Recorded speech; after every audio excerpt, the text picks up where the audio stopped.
Şahin bəy, bu məsəl üçün də indi tutalım ki, biz hər bir riski götürdük öz üzərimizə, götürdük bir dənə təmiz elektrikli maşın, hansındakı bu akkumulyatorlar çoxdur, götürdük və sürürük.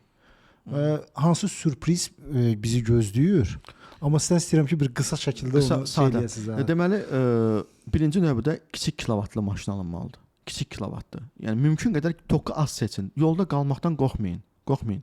Onda deməli siz o maşın almalı deyilsiniz. İkincisi, bayaq deyirdim ki, bu hücrələr bir-birinə yapışır. Bu bir-birinə yaxın. Bu nədir bu? Su qabları. Elə ki, bu su qabı tam dolumu 4,2 voltdur. Daşan forması. Ağzından su daşır. Norması 3,7 voltdur.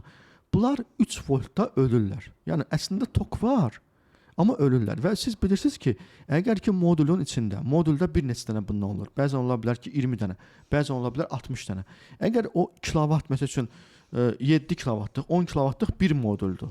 Sizin maşın 80 kilovatdır. Məsəl üçün ola bilər 20 kilovatlıq 4 modul qoyublar və yaxud da ki 16 kilovatlıq 5 modul qoyublar. Bölünür. Əgər doğrudan da gözəl nizam intizamlı bölgü varsa, bu bəzən olmaya da bilər ha. Bu modullardan biri, bax bu sellərdən, hücrələrdən biri 3 volta düşərsə ölür. O 3 volt öldüyü anda bütün akkumulyator dayanır və onunla da siz dəyişdirə də bilmərsiniz. Tullamalısınız və yenisini almalısınız. Və bu hamısını yeniləməliyik. Hamısını yeniləməlisiniz. Bəli.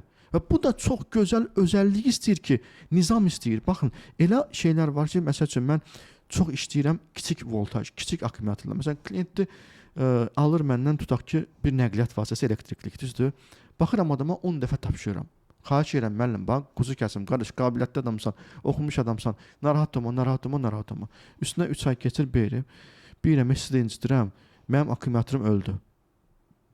Gəlirik, baxırıq, görürük ki, orada göstərir kompüterdə. Baxırıq, görürük ki, son 3 ayda bir dəfə də tok qoymayıb. Amma 15 gündən bir, 20 gündən bir discharge olmalıdır. Charge və discharge bu protokolda yazılır. Telefonda da belə. Əslində telefonda deyil, prosta telefon aşağı amperajda və aşağı gücdədir. Ona görə deyirəm da, nə qədər mümkündürsə tez eləyin. Yəni telefonu sən söndürüb qoysan da toku ölür. Amma böyük akkumulatoru söndürüb qoyan toku ölmür. O xeyli zaman çəkir. Çünki o ölə bilməz. O maşındır. Xoddadığın anda güc verməlidir sənə. İndi belə primitiv bir misal deyirəm. Sürməmişsiniz 6 ay. Bu da düşüb 3,2 volta. Sellərdən biri gəlib düşüb 3 ay. Görmürsən axı onu. Sən ümumi toku görürsən. Görürsən ki 80 kilovatdan verirsə 60 kilovat. Bəli, elə düzdür. Verir onu. Və ayağı qaza qoyanda bu yüklənir. Bu düşür 2,9 volta. Düşdü mü 2,9 volta? Sabah xoddiyanda maşını görsən işləmir. Yəni istifadə qaydası da uyğun deyil bizə.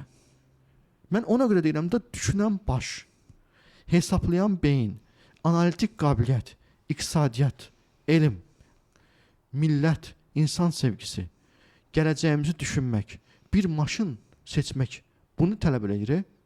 Yoxsa altdan şərh yazım ki 200 manat alıb, bədbəxt. Şahin bəy, təşəkkür edirəm gəldiyiniz üçün. Mən təşəkkür edirəm. Yenə çox maraqlı oldu. Çox bu səfər fəlsəfəsinə keçdik bunu. Yox, mən dərinə getmək istəmirəm. Mən dərinə gedəndə fəlsəfə deyirlər. Axı dərin bir deyirlər yaman dayaz adamdır. Bir də var deyirlər ki, dərin adamdır. Deyirlər onunla çox danışma, dərinə aparacaqsa. Elə adam da var danışma, dayazdır. Axı mən bunun ortasını tuta bilmirəm. Mən nətər dərinə gedirəm deyirlər fəlsəfə. Dayazda gəzirlər deyirəm 200 manat alıb. Belə